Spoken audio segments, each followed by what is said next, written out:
তুমি এক কাজ করো না, তুমি একটু ব্রজে যাও, ব্রজে গিয়ে তুমি সমস্ত ব্রজবাসীকে একটু জ্ঞান দান করে আসো, একটু বুঝিয়ে আসো।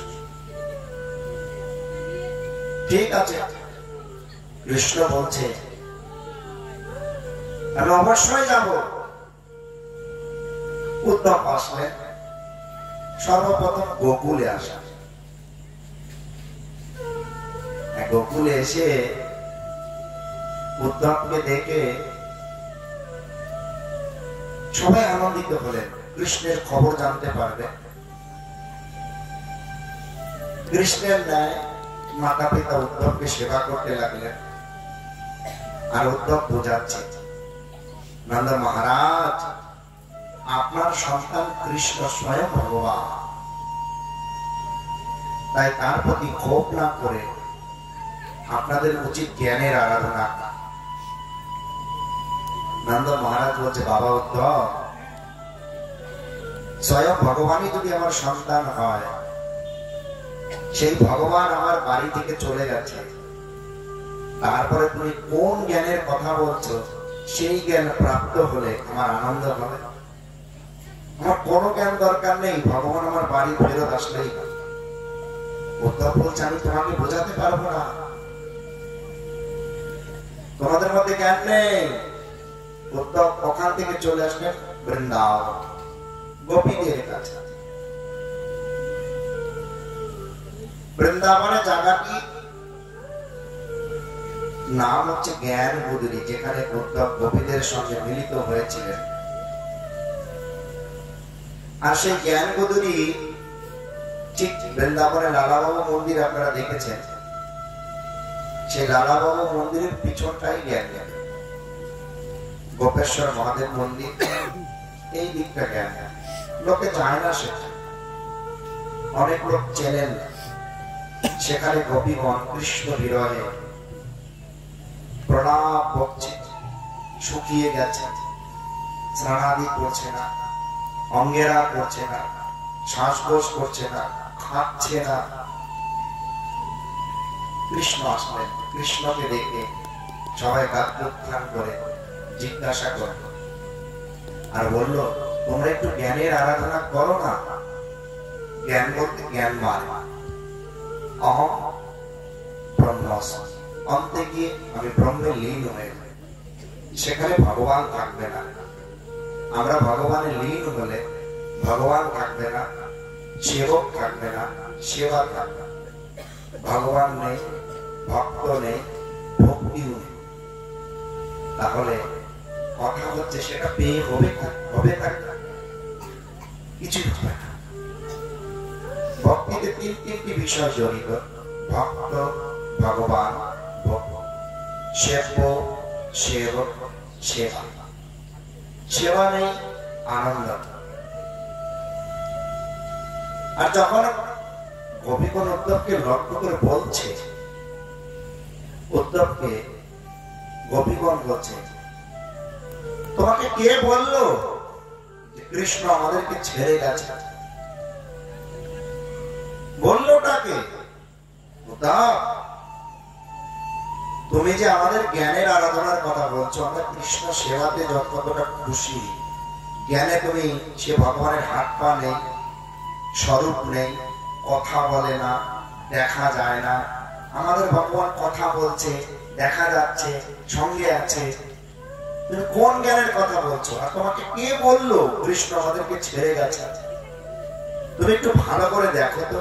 শ্রীমতী রাধারানী তখন উদ্ধবকে কৃপা করলেন, আর তখন থেকে রাধা কৃষ্ণ দুই ঝুলনে দোল খাচ্ছে। উদ্ধব তখন অপমানিত, লজ্জিত হলেন। ও দুষ্ট, তুমি আমাকে এখানে পাঠিয়ে আমার আগে এসেই বসে আছো। কিন্তু রাধারানী বলছে, না উদ্ধব, ও মথুরাধীশ বাসুদেব কৃষ্ণ, এ লীলা পুরুষোত্তম শ্যাম সুন্দর নন্দ নন্দন কৃষ্ণ কানাইয়া। ইনি স্বয়ং, উনি অংশ অবতার, ইনি অংশী, উনি অংশ। উনি অবতার, ইনি অবতরী, ইনি ব্রজ ছেড়ে কোথাও যান না। কিন্তু এই যে মথুরা যাবার বাহানার লীলা থেকে তিনি এটাই বুঝিয়েছেন, জগতের সর্বসাধারণের জন্য বৃন্দাবন লীলা আবার গুপ্ত করে দেয়া। যিনি ভজন করবেন তিনি দর্শন করবেন।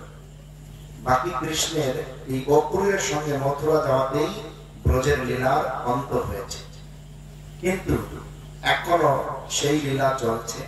সৌভাগ্যবান ব্যক্তিগণ দর্শন করতে পায়, তাই না? আর হচ্ছে সেই কৃষ্ণ যখন বাসুদেব কৃষ্ণ, একদিন নারদ মুনি দ্বারকাতে এসেছে। কেন এসেছে? নারদ মুনির খুব ইচ্ছা হয়েছে, নারদ মুনির খুব ইচ্ছা হয়েছে ভগবান কৃষ্ণ 16,108 মহিষীকে বিবাহ করেছেন। আরে বাবা, এতগুলো পত্নীকে নিয়ে কিভাবে সংসার চলছে?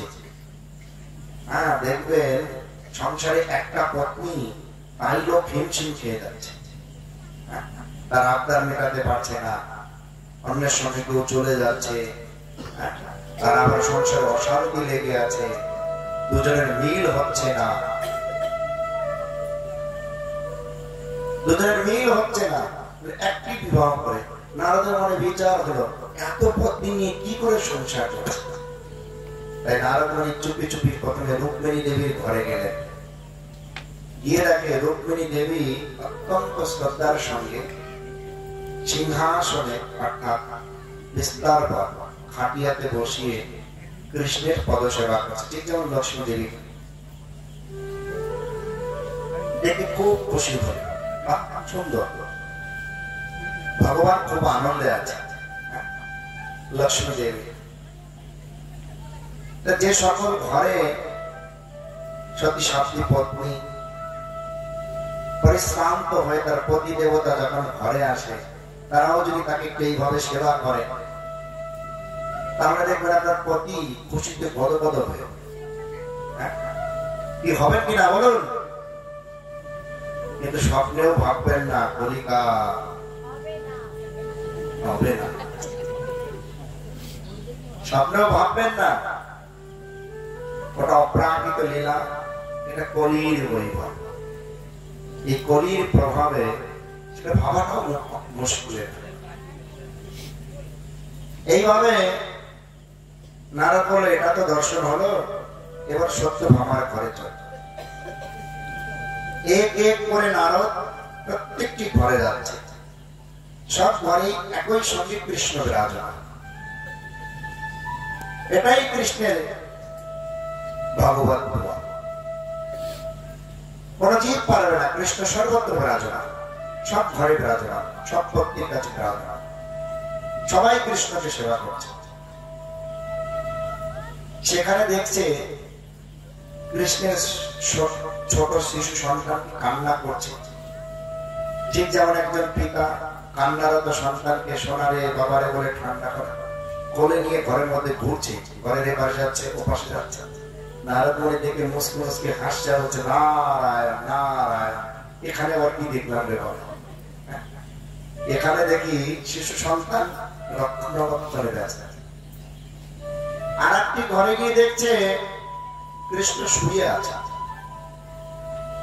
আর একটি ঘরে গিয়ে দেখছে কৃষ্ণ ঘরে পড়ে থাকা ময়লাগুলো পরিষ্কার করছে। বলে আর একটি ঘরে গিয়ে দেখছে পতি পত্নীর ভীষণ যুদ্ধ লেগেছে, বিশাল ঝগড়া। নারদ মুনি দেখে বলছে, বাবা এখানে বেশি থাকা যাবে না। ঠিক যেমন সংসার জীবনে আর একটা ঘরে দেখছে পতি পতি গভীর প্রেমালাপে ব্যস্ত। আর একটি ঘরে গিয়ে দেখে বাইরে থেকে কেউ টাকা পয়সা পাবে, তাদের সঙ্গে তর্কে ব্যস্ত। আর একটি ঘরে গিয়ে দেখে অতিথি এসেছে, যাদের সেবাতে ব্যস্ত। ঠিক সংসার জীবনে যেমন যেমন হয় তেমন তেমন নারদ প্রত্যেকটি ঘর ঘুরে ঘুরে কৃষ্ণের ভগবান কৃষ্ণের গৃহস্থ জীবন দর্শন করছে। ভগবান ভগবান হয়ে জগতে সব কিছু একজন সাধারণ গৃহস্থের ন্যায় করছে।